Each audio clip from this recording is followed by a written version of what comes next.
Welcome to this comprehensive masterclass on integrating the JustPay Hypercheckout SDK into your Android application. I am Anurag and I'm excited to guide you through the end-to-end process of integrating Hypercheckout. The video is divided into two parts. First, we will start with the backend integration, where we'll be using Node.js paired with Express.js as the backend framework. This backend will be used to perform server-to-server calls to JustPay. The second part of the video will be the front-end integration.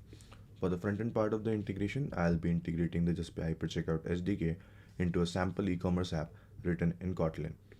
The code for both front-end and back-end part of the integration is available on GitHub, and you can find the link for that in the description of this video.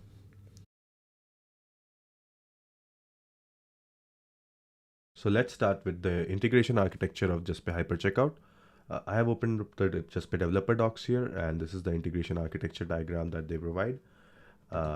As you can see, there are four components to the whole integration. There's the merchant app, merchant server, JustPay SDK, and JustPay server. The first step is whenever the user opens the merchant app, you have to call the initiate payments SDK API, and this will initialize the SDK for the functions it has to perform further. The second stage is whenever the user is making a payment. This time, the app will forward the order related details to the merchant server. Here in the merchant server is your server. Your server will call session API with the related parameters related to the order, and this will in turn create an order in the JustPay servers. Our JustPay server will respond with an SDK payload, which in turn you will respond from your server back to your app. Using this SDK payload, you'll call the process payments SDK API. Upon calling this API, the JustPay Hypercheckout screen will be displayed for your users to interact with. They can create a transaction there using different modes of payment. And once the payment is complete, the SDK forwards the process response to your app. Using this process response, you can call the order status S2S call. In this, you will call your server. Your server will in turn call the JustPay order status API to check the order status, and JustPay will respond with the appropriate order status. And this order status will be forwarded to your app, and your app will display the order status to the user. This was the overall integration architecture for JustPay Hypercheckout.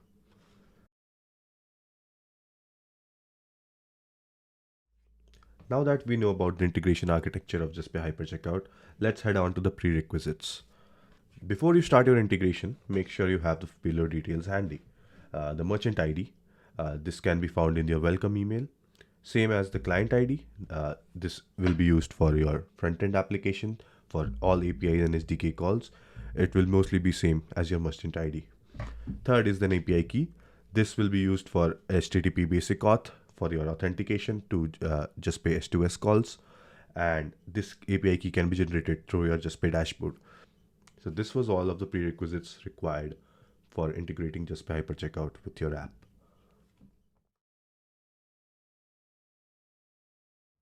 Now let's start with the backend integration for JustPay Hypercheckout. There are a few APIs that we need to integrate into your server, starting with the session API. The session API is a server-to-server API that takes order parameters as an input and returns the SDK payload and the payment link as the output. This also creates an order in the JustPay system. Here's the endpoint for session API, which is api.justpay.in/session. This API expects an authorization header, which is a basic auth, and it's a base64 encoded username and password format. Here, the username will be the API key that we've obtained from the JustPay dashboard, and the password will be an empty string. Here's the code in JavaScript and a few other languages to generate this authorization header. Apart from the authorization header, we need a few more headers like the X merchant ID header. This will be the merchant ID provided to you by JustPay. When you sign up, this will be in your welcome email. There's a content type header we need to pass to tell the server that we need to have a value of application JSON. Coming to the main body parameters, we have some basic parameters. First is the order ID. This will be an unique identifier for your order, and it should be an alphanumeric order ID with the character length less than 21. Then there's the amount. Amount is whatever is the amount that the customer has to pay. The amount in this case will be a string, which can be a double or integer values. If it's a double value, then it can be up to 2 decimal places. Valid amounts are 100.15 as a string and 100. There's also a customer ID. This customer ID will be used to identify the customer in JustPay systems. You can use the customer mobile number on a unique customer ID which you store in your database as the customer ID that you provide to Session API. Next is the customer email. This is the email address of the customer. This is required for some of the backend gateways, and you must send this value. Customer phone. This will be the mobile number of your customer. We need this for some of the backend gateways, same as the customer email. Next is the payment page client ID. This is the unique identifier of the merchant. This will also be sent in the welcome email shared by JustPay. Finally, we have action and return URL. In action, we need to send the value as payment page to start the basic Hypercheckout interface. If we've passed the action as payment management, that will open up a separate screen which will be used for deleting saved cards and linking or unlinking of wallets. In return URL, we can send a fully qualified URL where your customer will be redirected after payment completion. In case of app integration, this URL will be used to close the SDK and give control back to your app after the payment is completed.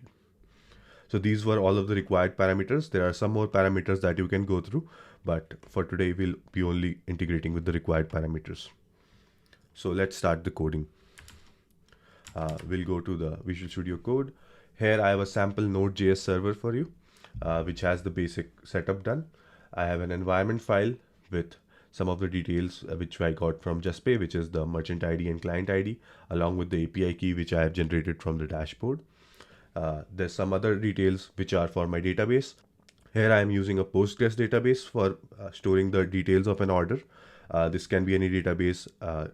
This can be any database that you use in your production environment. So let's go back to the server.js file. In this file, I'm creating a PG pool. This is for the Postgres database connection. And here I'm initializing a pool using the pool constructor. And I've passed the connection string with my default database credentials. Then I'm initializing an Express app because I'm using the Express framework along with Node.js. And to pass the JSON responses given by the server, I'm using the express.json middleware. And then the app is listening on port 3000. Now to integrate the Session API, I'll be creating a post endpoint here in my Express server, which will take the order parameters from the front end and then call the JustPay Session API from here. So let's make that endpoint. I have a Express endpoint created, which is a post endpoint, and it's called create JustPay order. First of all, what I'll do is get the body parameters from the request. Here, I'll be sending the amount for that order from the front end. So that will be present in the request body. So let's get the amount out of the request body. Here I've got amount from the request body and converted it into a string with decimal places up to 2 decimal digits. Now we'll create the order ID for this transaction.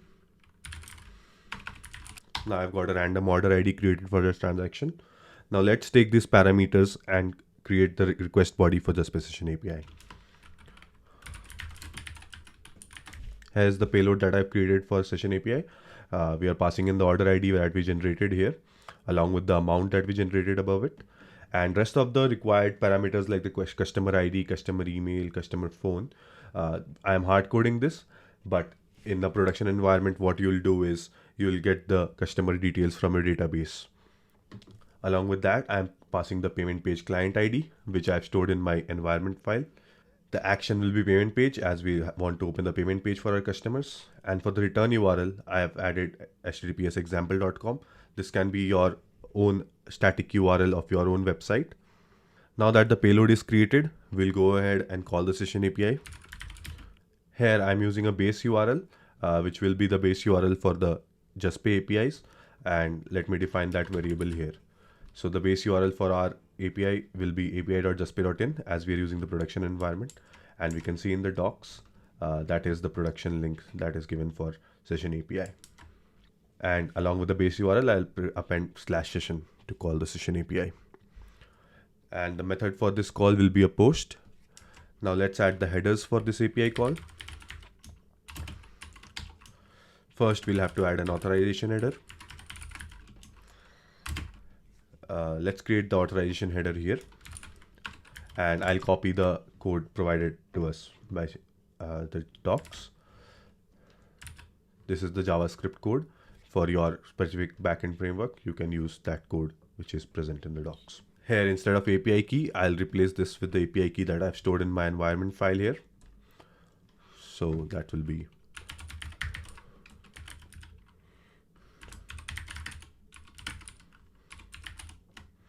now that I have the authorization header constructed here, I'll just use it in my session API post call. Along with authorization, session API also requires a header called xmerchant ID, which will be the merchant ID that you've received in your email. I've also stored this merchant ID in my environment file as just pay merchant ID, so I'll be accessing that from here. Finally, the header that we need to send is the content type header, and the value will be application JSON. Now the API call is done, and the result of that API call will be stored in the result variable. Now let's get the data from the result variable and store it as JSON. Now we've got the result in the form of a JSON. I'll go to the docs and show you how a response would look from the session API. This is the whole JSON response that we get from the session API.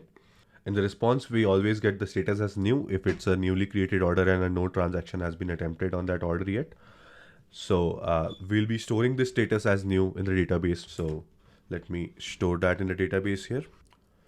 Here, if I get the status from the result of session API call, I'll be storing it in our Postgres database. For that, I'm using pool.query to query into our database and insert the details of that order. I'm only inserting the order ID, amount, and the status of that order here. In your case, you can store other values for that order as your use case requires. Now that we have stored the status of that order in the database, let's return the result JSON that we've received from the session API back to your front end. So for that, I'll be doing this. I'll also be adding the body here, which I forgot to add earlier. Yeah. Now this completes the create just pay order endpoint. This endpoint will take the order parameters from the front end, like amount, and then call the session API based on those parameters. After storing the details received from the session API, which is the status of that order, we'll return the result JSON back to your front end. Now let's move to order status API, which is the second API that we need to implement. The order status API is a server to server API that takes order ID as a path parameter and returns the status of that order along with the other order details. Here we've got the endpoints for the order status API. We'll be using the production endpoint. Apart from the endpoint, we have the authorization header that this requires. This will be the same authorization header that we constructed for the session API call, which is a base64 encoded username password format, and username will be the API key that we obtained from the JustPay dashboard. Along with authorization header, we have other headers like xmerchant ID, which will be the merchant ID provided by JustPay. This is the same xmerchant ID header that we used in session API. Along with that, we have the version header, which will be passed in the year, month, date format, and the content type header, which will be application form URL encoded. Here, the order ID will be sent in the part of the path parameters, and this is a get call, so we don't need a body for this call. So let's integrate this in our sample server here. For this, I'll create a get request. I've created a get request, which is /order status, and it receives the order ID as a path parameter from the front end. Now inside this request, let's retrieve the order ID from the path parameter. Now that we've got the order ID, that's all we need to call this order status API. So I'll create a separate function to call the order status API, and I'll name it check order status. Here I'm doing a fetch request to base URL, which is api.justpay.in, which we defined here, /orders / the order ID that we received from the front end. This is the endpoint which is defined here in the docs. In this call, we need to send some headers. So let's pass those headers. First, we'll set the method of this request as a get request. Now let's pass the headers. First is the authorization header, which will be the same authorization header that we have created for the session API call, and we have defined that header here. Next is the xmerchant ID, and this I'll be fetching from my environment file, just like I did for session API. Third is the version header, and this header we can get from the documentation here. In the sample request, we get the version here. So I'll copy this version and this will be passed as a string. Finally, we have the content type, which is application X form URL encoded. Now that we have added the headers, we don't need a body since it's a get call. So now the order status API call is ready. What we'll do after the order status API call is convert the response into a JSON, just like we did it with the session API. So let me do that. Finally, once we've got the order status in the form of a JSON, and this result will look something like this. So here is a sample response for a card transaction. Here in the order status, we get the status and a status ID along with other details for that order. Similarly, we have a sample order status responses for other payment methods. For our case, we will only store the status of that order and not the other details. You can store the other details based on your use case. So let me store the status of that order into our Postgres database using the pool.query method that I used for Session API. Now, instead of inserting into the database, I'll update the existing entry in the order details table, which we made during the Session API call. And we'll update that order details table and update just the status for that order, which we have received from the check order status function. Now, once the DB is updated, all that is left is to return the status from this function. Now that this function is created, we'll call this function in our order status endpoint that we've created. Now that we've got the order status, we'll just return that order status to the front end. So we've returned the order status in the JSON format, where status will be the order status that we have received, and this will be either charged or authorization pending and other order statuses. For information for other different order status and handling, refer here. So we'll open that, and we have a table for the different order statuses. Currently, we have seen new and charged. There are other order statuses where the order can be in a pending state. These are called the non-terminal statuses. So these statuses are not final statuses, and these can change after a few minutes or a few hours based on whatever payment method is used and the backend gateway that is handling it. So we need to handle these pending order statuses as well. So to handle that, we'll be polling the order status at certain intervals. So if we scroll down to the docs, there's a recommended order status polling logic. So what we recommend is, based on your business use case, you can set an order fulfillment window, which is a specified duration post which the payments will not be accepted against the order. And polling will be done only during that order fulfillment window. And after that fulfillment window is passed, the orders will not be accepted and it can be auto-refunded. So in our demo use case, we'll only be accepting orders for the first 90 seconds. And we'll be polling the order status API every 15 seconds after the transaction is completed by the user. Now let's start implementing the polling logic. First, I'll remove the call to check order status and rest JSON here to return the status back. And instead of that, we'll be getting the status from our database. So in the check order status, we are updating the order details table in our database and setting the status here for that particular order ID. So we'll be retrieving this first. For that, I'll run a pool.query. Yeah. So here we are querying the order details table for that particular order ID, and we're getting the order details response. If the amount of rows that are returned are 0, that means that particular order ID is not present in our database, and so we'll return not found. If a row is present, we'll get the details of that row. Now we have got the order details, and now we can return the order status back to the user. So here we have got the order details from our database and we are sending it back to the user. Now where do we update this order details? Because right now we are not calling check order status. The order details table is just getting inserted whenever the new order is created, and when a new order is created, the status is always new. So when this API is called for the first time from your front end, we will start the polling here, which will update the order details table for that specific order ID with the new status. So let's implement the order status polling logic here. Here I've added the order status polling logic. As you can see, I've added another column called polling triggered in the order details table What this denotes is that whether a polling has been triggered for a specific order ID or not. So first time whenever for a particular order ID, this order status API is called, we will first trigger the polling, because polling triggered will be false here, and so we'll go inside and trigger the polling, and here we'll update it to true.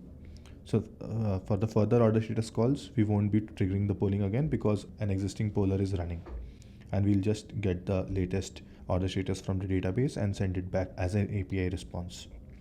So inside this polling triggered block, we have added a poll count variable which is set to 0, and we are setting an interval which is running every 15 seconds.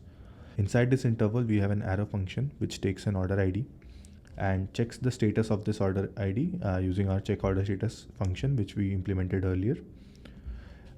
Inside the check order status, it is checking the order status using JustPay's order status API and updating that order status in the database for that particular order ID and returning the status back from the function.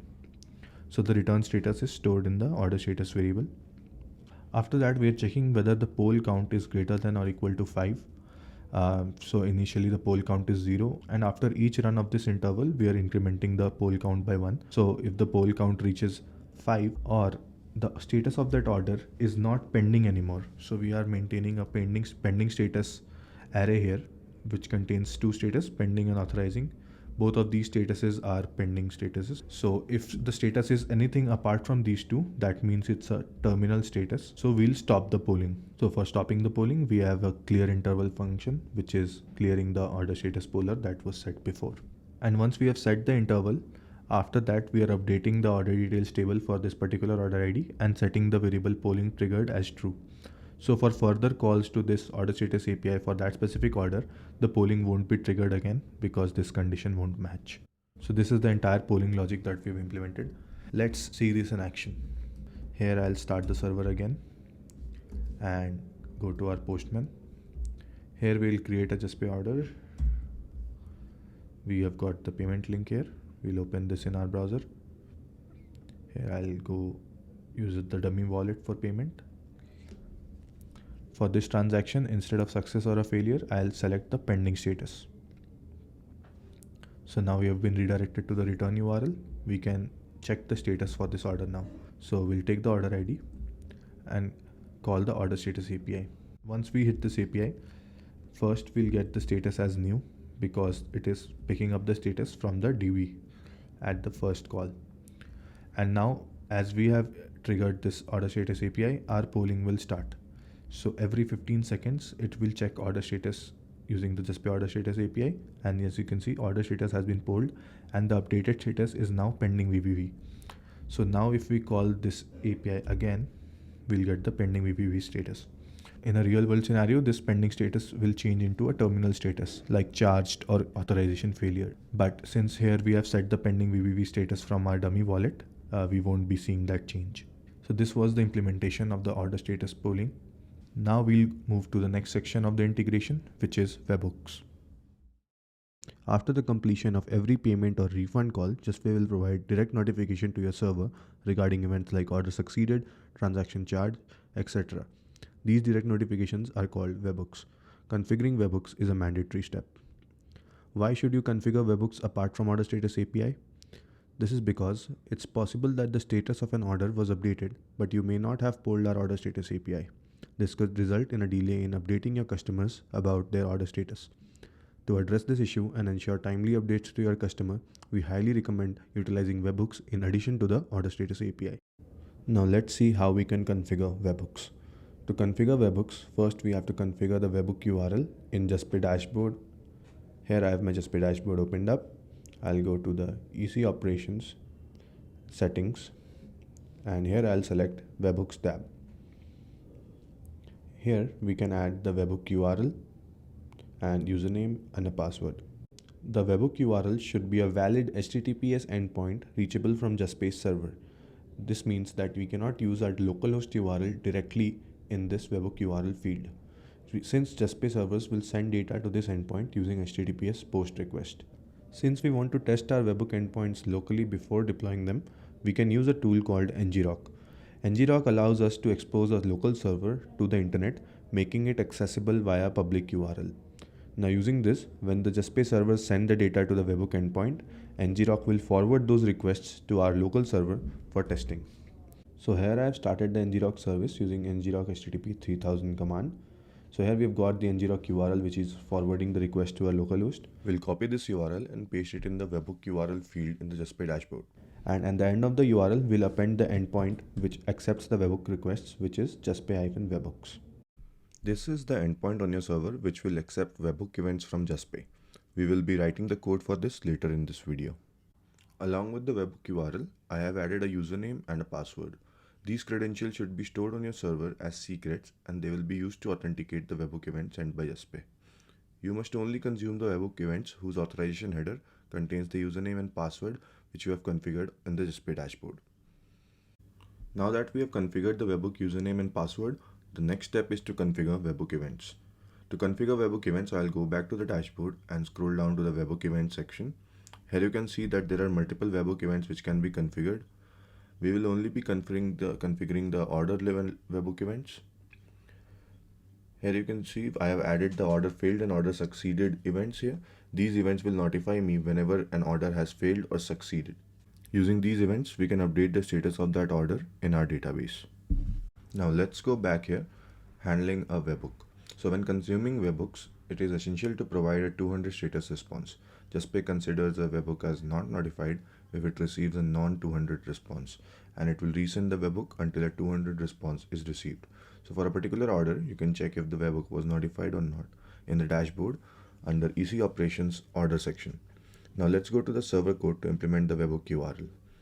So here under the order status API, I'll be configuring another endpoint, which will be a post endpoint, which will be /justpay webhook. This endpoint needs to be authenticated, so I'll add a middleware in Express.js, which will authenticate this endpoint. So I'll name it webhook authenticator, and we need to define this middleware. So here I have defined the webhook authenticator. What this does is it takes the authorization header using request.headers.authorization, and if the authorization header is not present, or if the authorization header does not start with basic, then it will send a 401 status which is unauthorized. If the authorization header is present, we are extracting the credentials from it by base64 decoding the username and password, and we are capturing the username and password in these variables. Now next we'll be checking if the username equals to the username that we have stored in our environment, and the password is equal to the password that we have stored. So going to the environment file, we have stored the webhook username and webhook password here. Here we are checking if the username and password which we've got in the events authorization header is equal to the username and password that we have stored in the environment. If the username and password are the same, we move on with the request, or else we send a status of 401 which is unauthorized. Now that we have the authentication middleware configured, we'll go to the next step, which is handling the webhooks. To handle the webhooks, we must first know what is the structure of a webhook. Here in the documentation, we can check the webhook events and sample payload section to know what are the sample webhook events that are being sent. So here we have a structure of a webhook payload. Since we are integrating order level webhooks, I'll select order webhooks from the category here, and let's check the order succeeded webhook. So here is the order succeeded webhook that we get. As you can see, each webhook event has an ID associated with it and an event name. Along with this, we have a content block which has details of the order, like order ID here and the status of the order. In this case, it is charged. The rest of the fields we'll ignore for now, but we can store those details as well according to your use case. So we'll only consume the order ID and status from this webhook to update the status of that order in our database. So let's implement this. First, I'll get the request body from the webhook. Then I'll get the event name from the webhook. Since we are only consuming the order level webhooks, I'll be filtering for the event name starting with order underscore. As you can see, the event name starts with order underscore for all the order level webhooks. Here we have the order failed webhook, which is order underscore failed, and order refunded is order underscore refunded. So here we are checking if the event name is present, and the event name starts with order underscore. Then we'll have to extract the order ID and the order status from this webhook payload. Here I've got the order ID and order status. Now we'll be updating the database with the updated status that we've got in the webhook payload. Here we are running an update query which is setting the status of the particular order ID for which the webhook event was triggered. So we have consumed the webhook and I'll be sending a 200 status here. In the catch block here, I'll be logging the error message, which is ERR. And along with the error message, I have also logged the webhook ID. So this ID can be found in the JustPay dashboard, and whenever a webhook event has failed, you can check the logs based on the ID of the webhook which has failed. And since this webhook is not being consumed, I'll send a status which is not 200. So here I'm sending a 500 status. So this is all that is needed to consume a webhook. Now we can go ahead and test if this webhook endpoint is working fine. So I'll add a log here. Here we are logging the order ID and order status from any webhook request that is coming here. Since we have already configured the webhook URL in the dashboard, we can do an order and check whether the status is coming in the webhook or not. So I'll go to my Postman here and I'll create an order.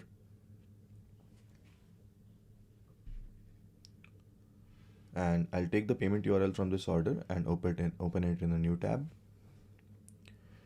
Here we'll use the test wallet and let's choose the status of the transaction as success. Now the return URL has been opened, so that means the transaction is completed. In the logs, we've got the log as got JustPay webhooks with the order ID and the status as charged. This means that the webhooks are being handled correctly in our server, and now we are done with the webhooks part of the JustPay Hypercheckout integration.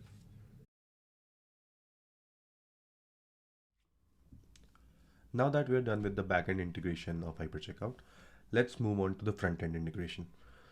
Here we'll be integrating Hypercheckout into our Android app. Before starting with integrating Hypercheckout, let me give you a overview of the demo Android app that we have here. So I'll go to Android Studio. This is the integration demo app that we have here. It consists of different products. We can add them to our cart. And we have a second activity where you can see the cart details, and we have the total payable amount here. Upon clicking checkout, a loader will come and the Hypercheckout SDK should load right now. So let's see how to integrate Hypercheckout into this app. We'll go back to the docs now. The first step of integrating Hypercheckout is getting the SDK. Here we'll be adding Hypercheckout dependencies in our build.gradle files. So let's start by installing the assets plugin. Let's copy the assets plugin Maven URL from here, and we need to place it in the build script repositories block of our project level build.gradle. So here I am in my project here. Let's close this one now. And in the build script repositories of the project level build gradle, we'll put the Maven URL. Now the second part is adding an assets plugin class path. This also resides in the build script, but in the dependencies block. So we'll copy the class path here using this, and in the dependencies, we'll add the class path we have copied. The third step is to apply the assets plugin. This will be in the app level build.gradle, and we need to apply it in the plugins block. So I'll copy this again, and let's go to our app level build.gradle. Inside the plugins block, I'll add the hypersdk.plugin. So let's move on to installing the Hypercheckout SDK. For this, we need to add the SDK Maven URL, and this will be added in the all projects/repositories section of our project level build gradle. So here we'll copy this Maven URL here and go to our project level build.gradle. Inside all projects repositories block, I'll paste the Maven URL for HyperSDK. Next, we need to add the SDK implementation, and this will be in our app level build.gradle dependency, and it will be like this. So we'll copy the code and move to our app level build.gradle, and we'll apply it at the end of this file. So here I will add the client ID. The SDK version is currently 2.1.15. You can get the latest SDK version from the docs. Next, since we have done all of the changes in the build.gradle file, we can go ahead and do a Gradle sync and a clean build. So here I'll do a Gradle sync. This will run the Gradle build for our project. And now the Gradle build is complete. I'll just go and run a clean build. To run a clean build, I'll do a clean project first, and then I'll rebuild the project. This makes sure that all of the assets are downloaded. Now our clean build is complete, so we can move on to the next step. The next step is initializing the SDK. To initialize the SDK, we need to call the initiate SDK function. This initiate function boots up the Hypercheckout SDK and it makes it ready for all the other operations. Please note that initiate is to be called in the onCreate method of your application's main activity, which is the home screen. Not following this will lead to the increased Hypercheckout latency. So do this. First, we have to create an instance of Hyperservice holder. I'll copy the code here and move on to the first activity of my app, which is products activity. Inside products activity, we'll create the Hyperservice holder. For this, we'll have to import the Hyperservice holder. So I have auto imported the Hyperservice holder and we'll store it in the Hyperservices holder variable. So let's declare that variable here. Here first I have initialized the variable as null, and in the onCreate function we'll be creating an instance of Hyperservice holder and storing it in that variable that we have created. Next, we need to create an initiate payload. The initiate function of Hypercheckout SDK takes an initiate payload of the following structure. It needs to have a request ID, which is a unique UUID v4 string, a service whose value should be passed as in.justpay.hyperpay, and an inner payload where the action should be initiate, and you'll have to pass your merchant ID and client ID along with the environment. The environment that we'll pass is production. So here is the function which will create our initiate payload. I'll just copy this function and paste it in our project here. Next, we'll go down to the next step, which is to finally call initiate. So the initiate function takes the initiate payload as a parameter, which we created using the create initiate payload function. And please note, initiate is a fire and forget call. So for every Hyperservice holder instance, you only need to call initiate once. So we'll copy the code to initiate and go to our app again. And we'll paste the function which initiates our SDK. This function stores the initiate payload in a variable called initiate payload. So we'll initialize that variable here. This function first checks if the Hyperservice holder is not already initialized. This is because we only have to initialize once. So if it is already initialized, then you don't need to call initiate again. After it verifies that the Hyperservices holder is not initialized yet, then we'll get the initiate payload by calling the create initiate payload function created here. Inside this function, we need to replace the values for merchant ID and client ID. So I'll replace them here. My merchant ID is Test Studio and my client ID is the same. Next, we need to call the initiate payments SDK function. So we'll call this just after we have created the Hyperservices holder here in the onCreate. So after initializing the Hyperservice holder, we'll call the initiate payments SDK function. This will make sure that our SDK is initiated as soon as the user enters our main activity, which is the products activity. Now we are done with the initiating of the SDK. Next is open Hypercheckout screen. To open the Hypercheckout screen, you need to call the process function of the Hypercheckout SDK. This function has to be called only once the final payable amount is available. So let's start with the open Hypercheckout screen step. The first step is to fetch the process payload. This process payload has to be fetched from our backend server that we created in the backend integration part of the video. So for this, we'll go to the checkout activity. So in our app, the final payment amount is available in the checkout activity. So in the checkout activity, I've already created a function called fetch SDK payload.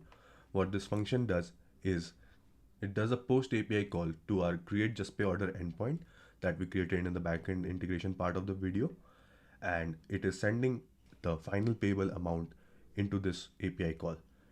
So the payload that we are putting is the amount.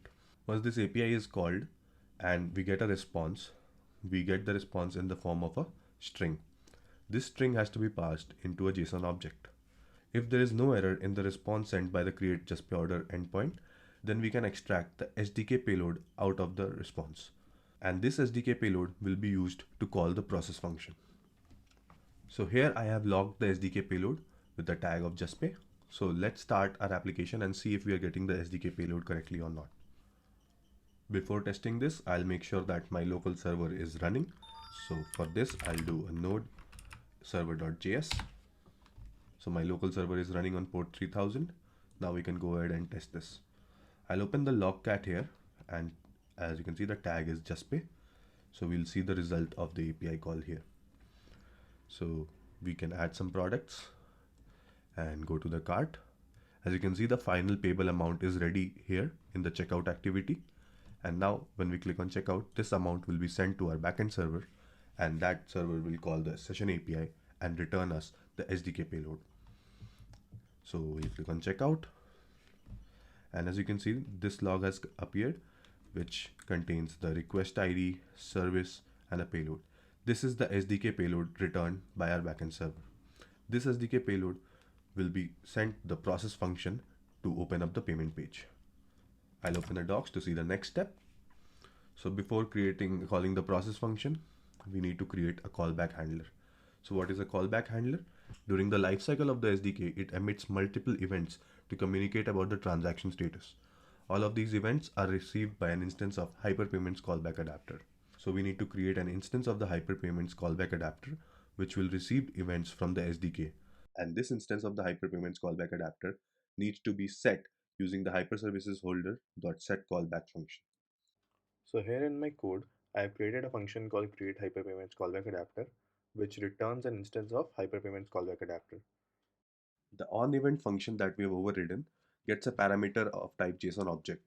This parameter contains all of the details about that event, and one of those details is the event type. So let's get the event type out of this. Now that we've got the event type, we can do multiple things based on what event it is. There are two main events that we need to handle in this callback adapter. First is the hide loader, and second is the process result.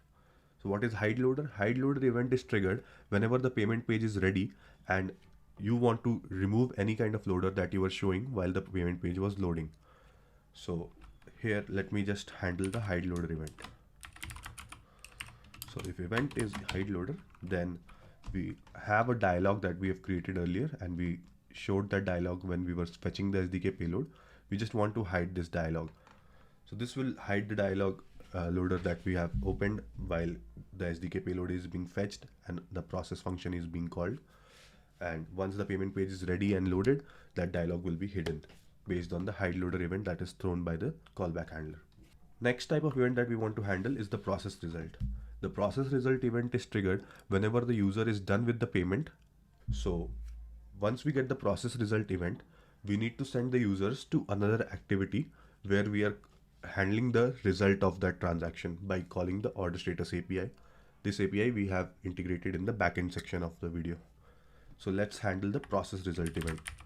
So here I'll create a redirect intent, and we'll put the order ID in this intent so that in the activity where we are checking the order status, we have the order ID to poll order status. So here I have created an intent which takes the user to the response page. Response page is another activity in our application, which I'll show you later. This activity expects an order ID parameter to be sent in the intent. So I'm setting this order ID parameter, but where is this order ID coming from? So I had declared a global variable here called order ID, and this order ID we need to set once we get the response from the create just pay order API. So once we get the response from create just pay order API, we'll save the order ID here.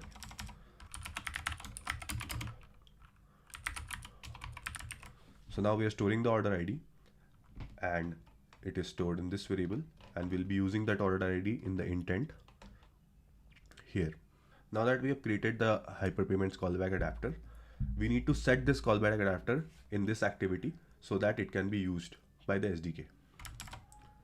So for that, the callback handler is to be set in the activity where you're calling the process function, and to set it, we need to call hyperservice holder.set callback function. So I'll just set this callback where I'm creating the hyperservice holder instance in my onCreate. Here I'll set the callback to the output of the create hyperpayments callback adapter function. So the create hyperpayments callback adapter function returns a hyperpayments callback adapter, and this is being set using the set callback function. Now that we have created the callback and also set it, let's move on to the next step. The next step is to call the process function. The process function takes the SDK payload that we got from our backend API. And this function is to be called from an instance of hyperservice holder. So let's go ahead and do that. So we already have an instance of hyperservice holder here. Let's call process function using this instance. So this is our API call to get the SDK payload. In the on response of this API call, we get the SDK payload here. Let's use this SDK payload to call the process function. So from hyperservice holder, I'll call process. This process function expects a JSON object, and we'll use the SDK payload as the JSON object to be sent. Now we have called the process function here. So whenever the code reaches here, the payment page should load. Let's do a test run and see if everything is working fine. So here our application has opened up. This is the products activity, and here the initiate function was called. I've added some items to the cart. I'll go to the cart. I have the final payable amount ready. So now I can go ahead and check out. Once I click on checkout, the payment page opens up. That means the process function is working fine. So now let's move on to the next step, which is to handle the payment response. As I told you earlier, all the payment responses are sent in the hyperpayment callback adapter in the process result event. So using this process result event, we will get to know whenever the payment has been completed, and we can go ahead and check the order status API. So that is the next step here to check the payment status. I'll go back to Android Studio. Here, as I told you, we are redirecting the users to a response page whenever we get a process result. And in this response page, we are sending an order ID in the intent. So let's go to the response page and check what is happening there. So this is the code for the response page. In the response page, I have a spinner, which is a loading spinner, and a done button to close the page. And here we are maintaining a array of pending statuses. These two statuses are the possible pending cases in a just pay order. So we have maintained an array of this. We'll use this later. In the on create of this activity, what we're doing is we are setting up some buttons, which is the done button. And once the done button is clicked, we just close the app. We are setting the back button, which goes back to the previous page. And we are setting the spinner. Also, we are getting the data of order ID that we sent from the intent from the previous page. So here we are getting the order ID from the intent. And once we get the order ID and it's not a null value, we run a function called poll API in background, and we send the order ID to that function. So what this poll API in background function does is it calls the order status API every 10 seconds till the order status that is received is not a pending status. So here we are doing an OK HTTP call, and we are checking the response of this. If the response is successful, and in the response body, we have got a status key, and that status is not present in the pending status array that we defined earlier, then we know that this is a terminal status. That is, this is a failure or a success status, and we can stop the polling here. And once we get a terminal status, we'll update that status in the UI. And since this is running in a separate thread, the API calls are running in a separate thread, we have to do run on UI thread here. If we got a response and it is not a terminal status, that is, it's a pending status, then we go into the else block and we just log it that order status was polled with pending result, and we give the attempt number. Here I've defined the maximum number of attempts is 10, and there's a variable called attempt count which keeps tracks of how many times the API has been called. So after this, we do a delay of 10 seconds and we increment the attempt count. And this is in a while loop where attempt count will be less than max attempts. Once the max attempts has been reached and we get out of the while loop, that means there's still a pending status. We show the order as failed to the user, since in our case, the order fulfillment window has been elapsed. So this was the polling order status logic that we have written. The make API call function just does an API call using OK HTTP. Finally, the update status in UI. This function does is, there's a loading spinner. It sets the visibility of that spinner as gone. According to the status of the transaction, we set an image of a tick or a cross if the transaction was success.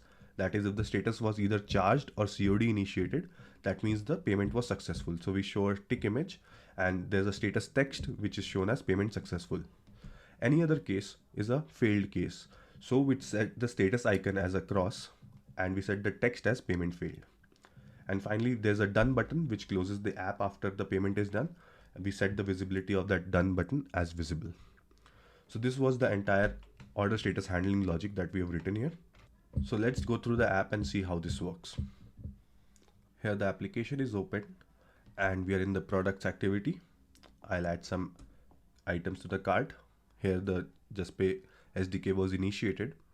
We'll go to the next screen, which is a checkout activity. Here we have the final amount available. When I click on checkout, our app will fetch the SDK payload from our backend server and then send that SDK payload into the process function, and that will open the payment page. So now the payment page has been opened. We'll select a payment method. Here I'm choosing a test dummy wallet, which allows me to choose the status of the transaction. I'll choose the status as success. When I choose the status as success, it went to the callback handler, which did an intent to the response page. And in the response page, we polled the order status API once, and it gave us a successful status.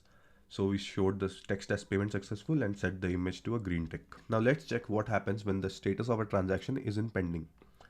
So in case of pending, we'll be polling the API for a max number of attempts, which is 10.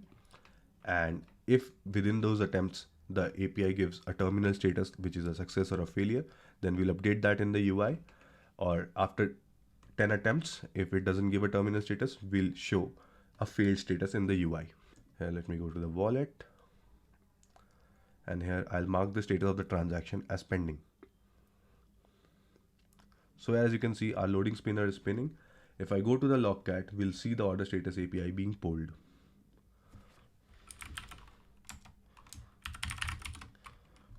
You can see the logs are coming. The order status API is being told but it gave the pending result. This was the attempt 0, attempt 1, and every 10 seconds this API will be polled. So after 10 attempts, the status wasn't changed to a success or a failure, so we automatically show it as a failed payment. If after this time period the payment went to a success state, then you can refund that payment back to the user. So this was the whole flow. Let's go back to see if there's anything else left. The next thing that we have to handle is lifecycle events. For seamless function of Hypercheckout SDK, there are some events which need to be handled for features like OTP reading, app switches which happen in UPI intent transactions, and hardware backpress. So for this, there are 3 lifecycle events that needs to be overridden. Only one of these events is mandatory to be overridden, which is the on backpress lifecycle event. The second is the on activity result and on request permissions result. These 2 lifecycle events are only to be overridden if you are already overriding it for some of your app's functions. If you're not already overriding it, then you can skip these. So what is on backpress doing? First, let me go back to the app and show you a case. As you can see, there are some pages which open in a separate internal page of the payment page. From here, if I do a backpress using the software backpress, it works fine. But instead of a software backpress, if I do a hardware backpress here, it goes back to my app instead of going back to the main payment page. To handle this correctly, we need to override the on backpress method. So let's go back to the docs. So I'll copy the code for on backpress and implement this in my application. This function has to be overridden in the activity where you are calling the process function. So in our case, that is the checkout activity. Here in this activity, I can override the on backpress method. I can do it down here. So let me explain you what's going on here. So our hyperservices holder has a method called on backpressed. So what this method tells us is whenever a backpress is done in the payment page, if that backpress is handled by the payment page, like if from an internal page you go back to the main payment page, that is handled by our SDK itself. So if it is handled by our SDK, then the on backpress method returns a true value. That means that your application does not have to handle it. Our SDK has already handled it. So in that case, you don't need to call super.onBackpressed, which will actually do a backpress back to your application. However, if it is not handled by our SDK, that means the user is trying to exit the payment page by doing a backpress. In that case, you need to call super.onBackpressed and the user will be taken back to your application from the payment page. So let's see this in action. I'll restart the app here. Here I'll go to the net banking page and do a hardware backpressed. So as you can see, instead of going back to your application, it went to the main payment page from the internal pages. Let's try that with UPI also. And it works. So this is why you have to handle the on backpress lifecycle event. I won't be handling the on activity result and on request permissions result in this case because I'm not actually overriding them in my demo app. But if you are overriding them in your particular app for any use case, then you need to also handle these cases. So you can check the code for it here. So that brings us to the end of the front-end integration of Hypercheckout. So this was the entire end-to-end integration for JustPay Hypercheckout. I appreciate your time and engagement throughout this masterclass. If you have any questions or need further clarification, please join the JustPay Slack community and drop a message there. Thank you.